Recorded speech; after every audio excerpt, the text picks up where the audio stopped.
రిజర్వేషన్లపై దేశంలో కొత్త చర్చ మొదలైందా? ఇన్‌స్టాగ్రామ్‌లో లక్షల మంది యువత ఎందుకు ఒక్కసారిగా ఒకే నినాదంతో ముందుకొస్తున్నారు? రిజర్వేషన్ హటావో ఆందోళన్ నిజంగా ప్రజా ఉద్యమమా లేక సోషల్ మీడియా ట్రెండా? మెరిట్, ఆర్థిక ప్రమాణాలు, సామాజిక న్యాయం ఈ మూడింటి మధ్య సమతుల్యత ఎలా సాధ్యం? రాజ్యాంగం కల్పించిన రిజర్వేషన్ వ్యవస్థలో మార్పులు చేయడం అంత ఈజీనా? కాక్రోచ్ ఉద్యమం తర్వాత ఈ కొత్త చర్చ దేశ రాజకీయాలను ప్రభావితం చేసే స్థాయికి చేరుతుందా? ఈ విషయాలన్నీ ఇప్పుడు తెలుసుకుందాం. దేశంలో రిజర్వేషన్ల అంశం ఎప్పుడు అత్యంత సున్నితమైన భావోద్వేగ పూరితమైన చర్చ. స్వాతంత్ర్యం వచ్చినప్పటి నుంచి సామాజిక న్యాయం కోసం అమలు చేస్తున్న ఈ విధానంపై తరచూ చర్చలు జరుగుతూనే ఉన్నాయి. అయితే ఇప్పుడు ఆ చర్చకు కొత్త రూపం వచ్చింది. సోషల్ మీడియా, ముఖ్యంగా ఇన్‌స్టాగ్రామ్ వేదికగా రిజర్వేషన్ హటావో ఆందోళన్ అనే ఉద్యమం వేగంగా వైరల్ అవుతోంది. రాజకీయ పార్టీలు కాకుండా యువతే ముందుకు వచ్చి ఈ చర్చను నడిపిస్తోందనే ప్రచారం దీనికి మరింత ప్రాధాన్యం తీసుకొచ్చింది. ఇటీవల దేశవ్యాప్తంగా జరిగిన కొన్ని విద్యార్థి ఉద్యమాలు యువతలో ప్రభుత్వ వ్యవస్థలపై ఉన్న అసంతృప్తిని బయటపెట్టాయి. పరీక్షల ప్రశ్నాపత్రాల లీకేజీలు, నియామకాలలో జాప్యం, పోటీ పరీక్షలో పారదర్శకతపై సందేహాలు వంటి అంశాలు విద్యార్థుల్లో తీవ్ర ఆవేదనను కలిగించాయి. అలాంటి పరిస్థితుల్లోనే సోషల్ మీడియాలో కొత్త ఉద్యమాలకు అనుకూల వాతావరణం ఏర్పడింది. ఇంతకుముందు సుప్రీంకోర్టు న్యాయమూర్తి చేసిన కాక్రోచ్ వ్యాఖ్యల నేపథ్యంలో సోషల్ మీడియాలో కాక్రోచ్ జనతా పార్టీ పేరుతో ఒక ఉద్యమం వైరల్ అయింది. ఆ తర్వాత పరీక్షల లీకేజీల అంశంపై కూడా విద్యార్థులు పెద్ద ఎత్తున సోషల్ మీడియా ద్వారా ఉద్యమాలు చేపట్టారు. ఇప్పుడు అదే తరహాలో రిజర్వేషన్లపై కొత్త చర్చ మొదలైంది. రిజర్వేషన్ హటావో ఆందోళన్ పేరుతో నడుస్తున్న ఈ సోషల్ మీడియా ప్రచారం ముఖ్యంగా యువతలో వేగంగా వ్యాపిస్తోంది. ఈ ఉద్యమం తమకు ఏ రాజకీయ పార్టీతో సంబంధం లేదని, ఇది పూర్తిగా పౌరుల ఆధ్వర్యంలో సాగుతున్న చర్చ అని పేర్కొంటోంది. ఇన్‌స్టాగ్రామ్‌లో లక్షలాది మంది ఫాలోవర్లను సంపాదించడం వల్ల దీనిపై దేశవ్యాప్తంగా చర్చ మొదలైంది. ముఖ్యంగా సాధారణ కేటగిరీకి చెందిన విద్యార్థులు, ఉద్యోగార్థుల్లో ఈ అంశంపై పెద్ద ఎత్తున స్పందన కనిపిస్తోంది. ఈ ఉద్యమం ప్రధానంగా 3 అంశాలను ముందుకు తెస్తోంది. మొదటిది కుల ఆధారిత రిజర్వేషన్లను సమీక్షించాలనే డిమాండ్. రెండోది అవకాశాల కేటాయింపులో మెరిట్కు మరింత ప్రాధాన్యం ఇవ్వాలని కోరడం. మూడోది కులం కంటే ఆర్థిక పరిస్థితిని ప్రధాన ప్రమాణంగా తీసుకోవాలని వాదించడం. ఉద్యమానికి మద్దతిస్తున్న వారి అభిప్రాయం ప్రకారం ప్రస్తుతం అనేక రంగాల్లో ఒకే మార్కులు సాధించిన అభ్యర్థులకు కులం ఆధారంగా అవకాశాలు మారుతున్నాయని వారంటున్నారు.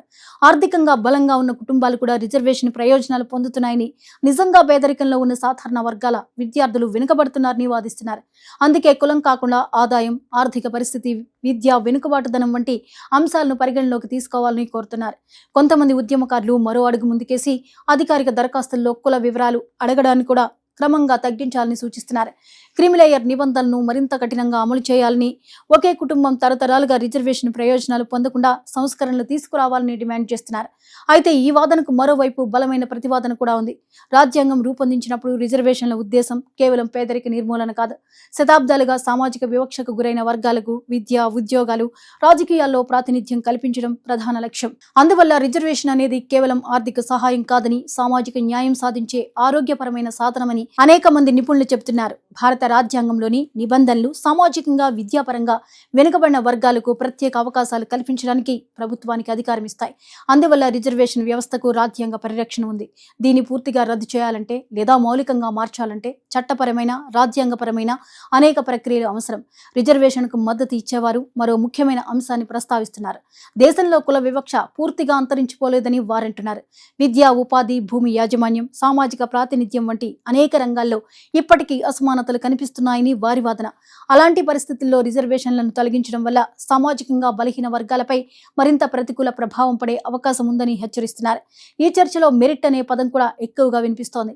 అయితే మెరిట్ అంటే కేవలం పరీక్షల్లో వచ్చిన మార్కులేనా, లేక విద్యా అవకాశాలు, కుటుంబ పరిస్థితులు, గ్రామీణ, పట్టణ అసమానతలు, ప్రభుత్వ పాఠశాలల నాణ్యత వంటి అంశాలను కూడా పరిగణలోనికి తీసుకోవాలా అనే ప్రశ్న కూడా ముందుకొస్తోంది.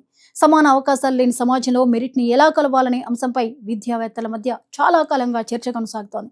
సోషల్ మీడియా ఉద్యమాలకు ఒక ప్రత్యేకత ఉంది. చాలా వేగంగా దేశవ్యాప్తంగా వ్యాపిస్తాయి. లక్షలాది మంది తక్కువ సమయంలో ఒకే అంశంపై స్పందించే అవకాశం ఉంటుంది. కానీ అదే సమయంలో సోషల్ మీడియాలో వైరల్ అవుతున్న ప్రతి అంశం సమాజంలోని అన్ని వర్గాల అభిప్రాయాన్ని ప్రతిబింబిస్తుందని చెప్పలేం. ఆన్లైన్లో చర్చ బలంగా కనిపించిన విధాన మార్పులకు విస్తృత అభిప్రాయం, శాసనసభల నిర్ణయాలు, న్యాయపరమైన పరిశీలన అవసరం.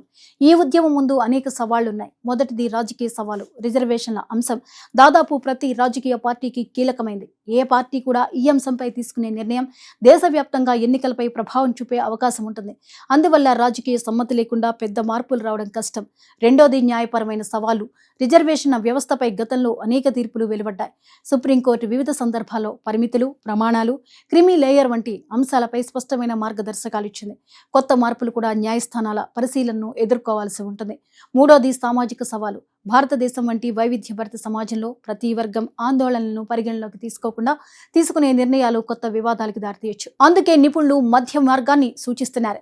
క్రిమి లేయర్ అమలును మరింత సమర్థవంతంగా చేయడం, ప్రభుత్వ విద్యా వ్యవస్థను బలోపేతం చేయడం, పేద విద్యార్థులకు అదనపు ఆర్థిక సహాయం అందించడం, వెనుకబడిన ప్రాంతాల అభివృద్ధిపై దృష్టి పెట్టడం వంటి చర్యలు కూడా సమాన అవకాశాలను పెంచగలవని చెప్తున్నారు. మరో ముఖ్యమైన విషయం, రిజర్వేషన్లపై చర్చ జరగకూడదని ఎవరూ చెప్పడం లేదు. అదే సమయంలో ఈ చర్చ పరస్పర గౌరవంతో, రాజ్యాంగ విలువలను గౌరవిస్తూ డేటా ఆధారంగా జరగాల్సిన అవసరం ఉందని నిపుణులు సూచిస్తున్నారు.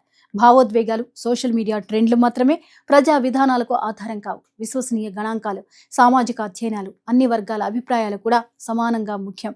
ప్రస్తుతం రిజర్వేషన్ హటావో ఆందోళన్ యువతలో ఒక కొత్త చర్చకు నాంది పలికింది. ఇది ఎంత పెద్ద ఉద్యమంగా మారుతుంది, ఆన్లైన్ నుంచి ఆఫ్లైన్కి వస్తుందా, రాజకీయ ప్రభావం చూపుతుందా అనే ప్రశ్నలకు ఇప్పుడే స్పష్టమైన సమాధానం చెప్పడం కష్టం. అయితే ఒక విషయం మాత్రం స్పష్టంగా కనిపిస్తోంది. దేశ యువత ఉద్యోగాలు, విద్య, అవకాశాల విషయంలో మరింత పారదర్శకత, సమానత్వం కోరుతోంది. మొత్తంగా చూస్తే రిజర్వేషన్ వ్యవస్థపై దేశంలో మరోసారి గంభీరమైన చర్చ ప్రారంభమైంది. ఒకవైపు సామాజిక న్యాయం, చారిత్రక వివక్ష నిర్మూలన అవసరమనే వాదన ఉంది. మరోవైపు మెరిట్, ఆర్థిక ప్రమాణాలు, అవకాశాల్లో సమతుల్యత అవసరమనే అభిప్రాయం వినిపిస్తోంది. ఈ రెండు కోణాల మధ్య సమతుల్యత సాధించడం విధాన నిర్ణేతల ముందున్న అతిపెద్ద సవాలు. చివరికి ఏ మార్పు వచ్చినా అది రాజ్యాంగ విలువలు, సామాజిక వాస్తవాలు, విశ్వసనీయ డేటా, విస్తృత ప్రజా చర్చల ఆధారంగానే జరగాలి. అప్పుడే సామాజిక న్యాయం అలాగే సమాన అవకాశాలు రెండు ఒకేసారి సాధ్యమవుతాయి.